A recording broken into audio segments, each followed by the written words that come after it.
네, 오늘 본문은 예수님이 제자들과 함께 안식일 날 밀밭 사이길을 지나서 회당으로 가시는 길에 일어난 에피소드입니다.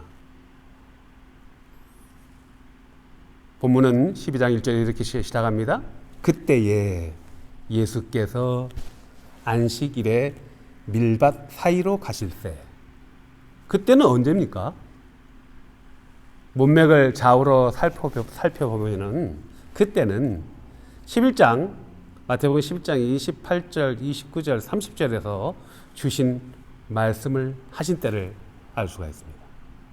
수고하고 무거운 짐진 자들아 다 내게 오라. 내가 너희를 쉬게 하리라. 나는 마음이 온유하고 겸손하니 나의 멍에를 메고 내게 와 배우라. 그리하면 너희가 쉼을 얻으리라. 이는 내 멍에는 쉽고 내 짐은 가벼움이다. 이 말씀을 하시고 회당으로 가신 것입니다. 예수님은 왜 제자들과 함께 회당으로 가셨을까요? 먼저 기도로 시작하겠습니다. 아버지 하나님, 오늘 말씀을 통해서 하나님이 우리에게 허락하신 안식일에 대해서 알고자 합니다.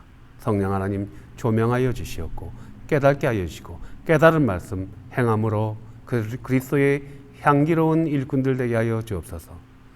예수님의 이름으로 기도하옵나이다. 아멘. 왜 예수님과 일행들은 안식일 날 회당으로 갔을까요? 우리는 그 해답을 마태복음 11장 28절과 마태복음 12장 10절에서 찾을 수가 있습니다. 예수님이 안식일 날 수고하고 무거운 짐진 자들아 다 내게 오라고 말씀하신 것입니다. 그리고 내 멍에를 메고 내게 와 배우라고 하셨습니다. 멍에를 맨다는 것은 무엇입니까? 멍에를 맨다는 것은요, 멍에는 고통을 상징하잖아요. 고난을 상징하잖아요. 노동을 상징하잖아요. 멍에를 맨다는 것은요, 함께 한다는 것이잖아요. 예수님과 일거수일투족을 함께 한다는 것을 의미합니다. 그리고 내게와 배우라고 하셨습니다. 그리고 나서 예수님은 밀밭 사이길을 걸어서 회당으로 가시고자 하신 것입니다. 그러므로 우리는 참 안식은 예수님 앞으로 나가서 예수님과 함께 하면서 예수님으로부터 말씀을 가르침을 받을 때 안식이 있다는 것을 생각할 수가 있겠습니다. 회당은요, 당시 헬라어로 시나고그라고 불렸는데요, 유대인들의 신앙 공동체였습니다. 바벨론 포로기 이후에 바벨론에게 멸망당하고 나서 성전이 회파됐지 않습니까? 백성들은 포로로 끌려가고 온 세상으로 뿔뿔이 흩어져서 살게 되었습니다. 그래서 바벨론 포로기를 기점으로 해서 성전과 제사장 중심의 신앙에서 그들은요, 디아스포라가 된 유대인들은 흩어져 살면서 하나님이 주신 그 말씀을 깊이 간직하게 되었습니다.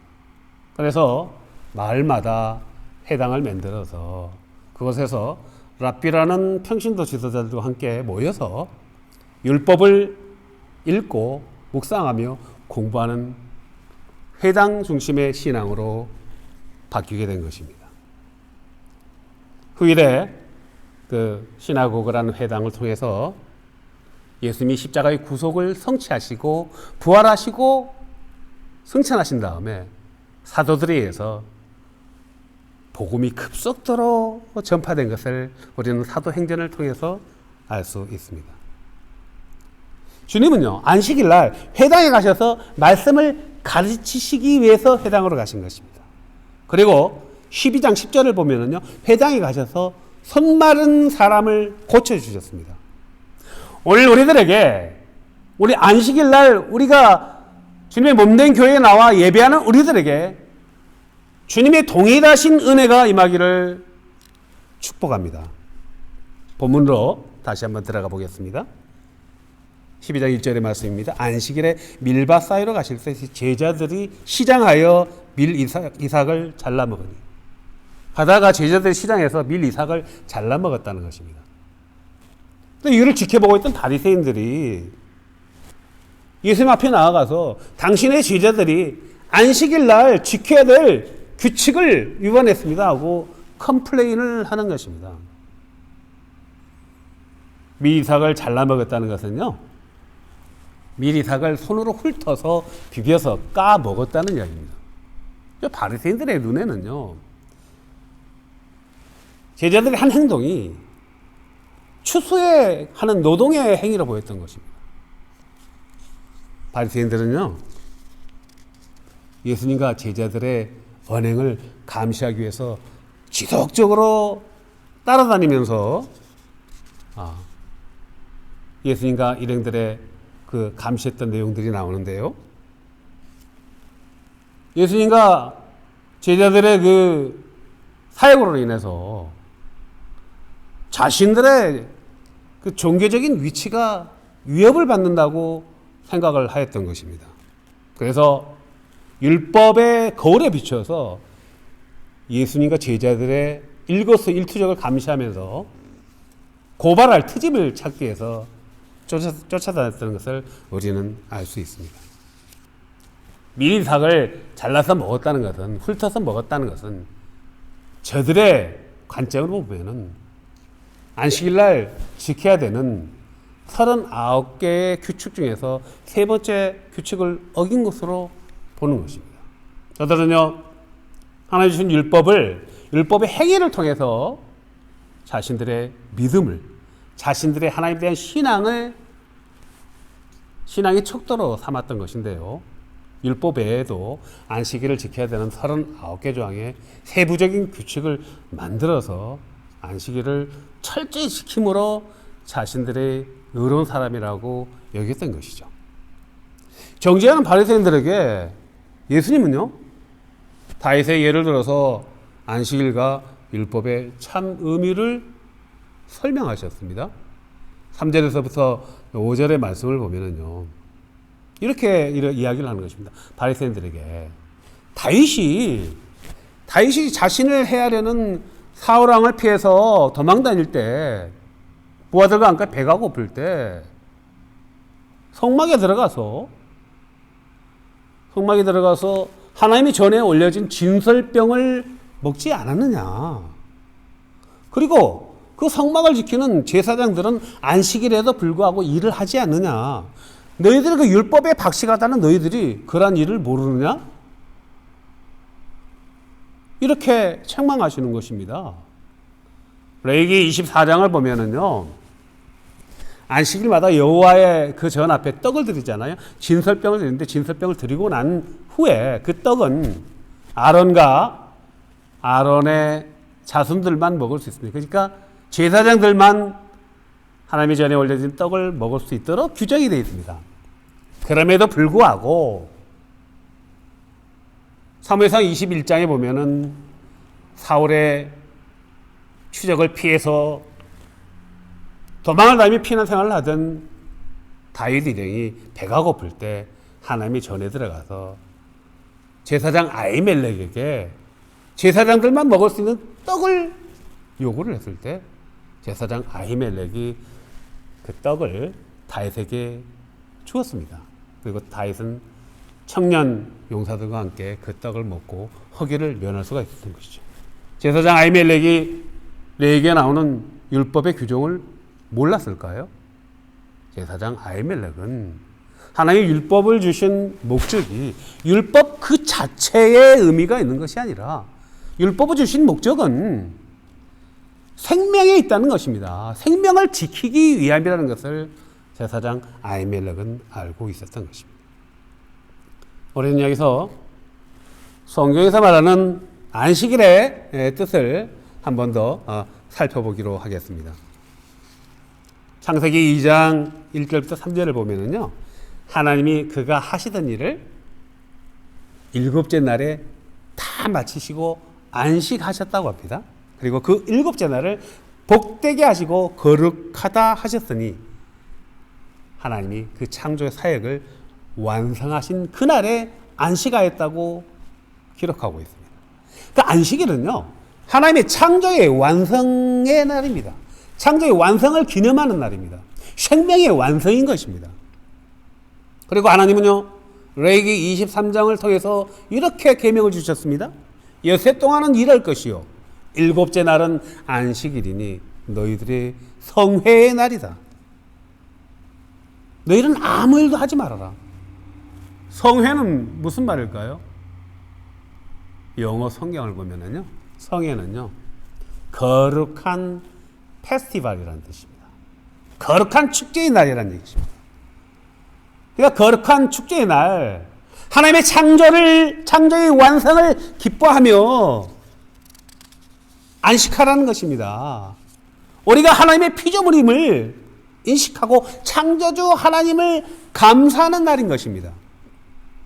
그리고 신명기 5장 14절에서는요, 일곱째 날은 내 여호와의 안식이라고 말씀하고 계십니다. 그러니까요, 안식일은요, 하나님의 안식이라는 얘기예요. 하나님이 안식일의 주인이라고 말씀하시면서요, 그날은 너도 일하지 말 것이며 너희 가족들, 너희 자녀들 모두가 다 일을 하지 말고 너희 집안에 있는 남종이나 여종들도 다 일을 하지 말 것이며 가축들도, 소나 나귀들도 일을 하지 말라고 하셨습니다. 심지어 집에 방문한 나그네들, 유하는 방문객들도 다 일을 하지 말고 안식하라고 하나님은 말씀을 하셨습니다. 출애굽기 35장을 보면은요, 안식일에는요, 불도 피지 말고 또 일을 하거나 일을 시키는 사람은 죽이라고 명하셨습니다.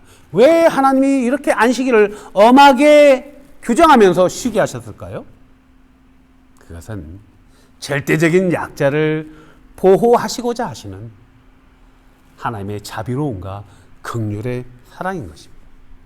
온 피조세계가, 온 하나님의 창조물인 피조세계가 다 쉬어라고 하나님은 명령하신 것입니다.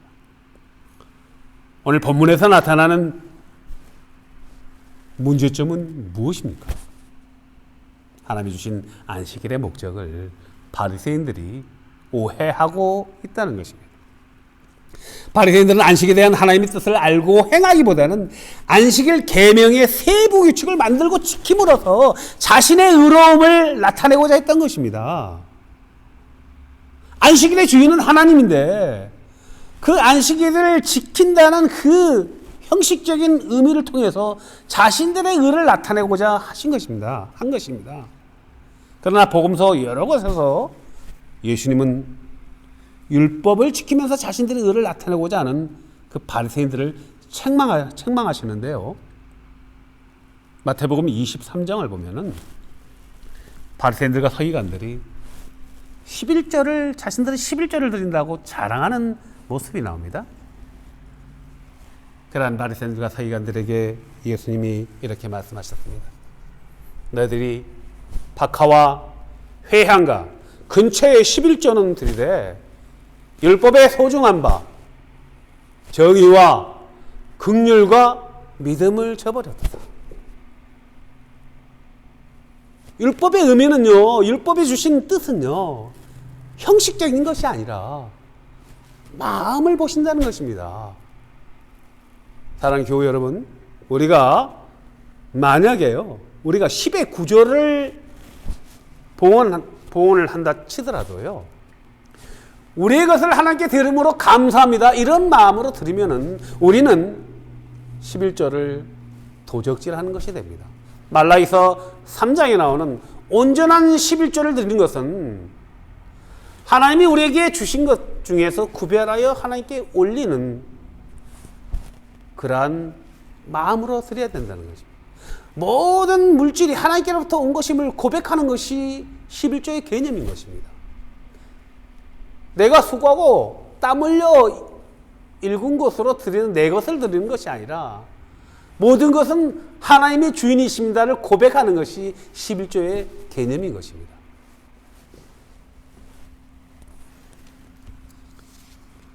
오늘 예수님은요, 본문 12장 8절에서 인자가 안식일의 주인이라고 밝히고 있습니다.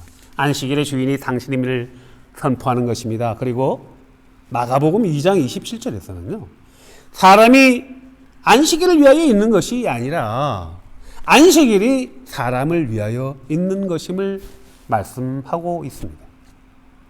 사랑하는 교회 여러분, 우리들이 안식일의 의미를 이해해야 합니다. 안식일은요, 창조주 하나님이 우리에게 주신 블레싱, 생육하고 번성하고 땅에 충만하기 위한 복의 근원이요 생명의 근원인 것입니다. 모든 피조물들의 생명력의 원동력이 되는 것입니다. 안식일 날 예수님은 모든 사람들 앞에 나와서, 모든 사람들에게 당신 앞에 나와서 수고와 짐을 내려놓으라고 말씀하셨습니다.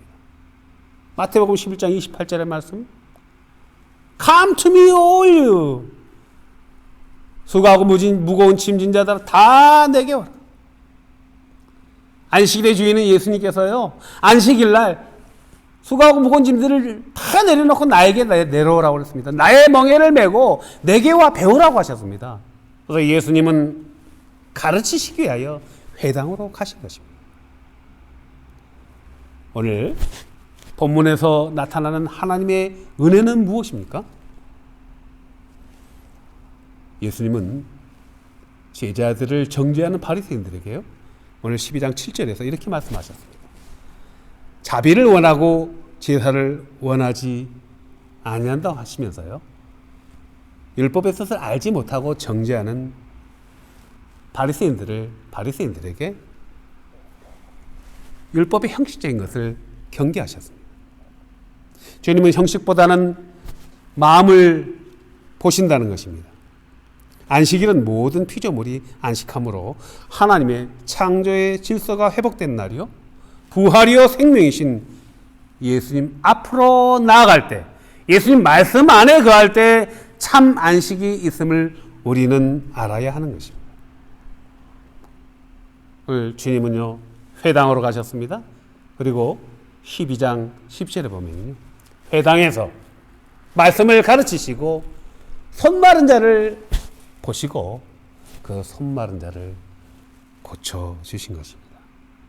참 안식은요, 안식일은요, 안식일의 주인 예수 그리스도 앞으로 나가는 것입니다.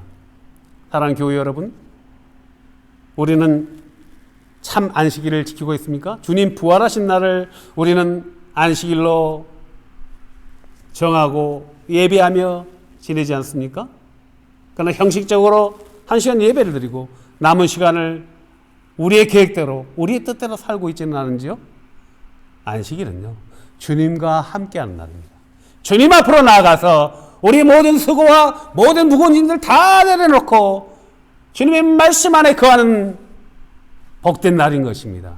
그리할 때 주님께서 우리의 수고와 무거운 짐들을 다 내려놓게 하시고 우리의 상처받은 내면의 상처를 치료해 주시고 우리의 육신의 질병을 치료해 주시는 것입니다. 안식일날 가셔서 손 마른 자를 고쳐주신 예수님의 동일한 은혜가 오늘 저와 여러분에게 임하시기를 주님의 이름으로 축복합니다.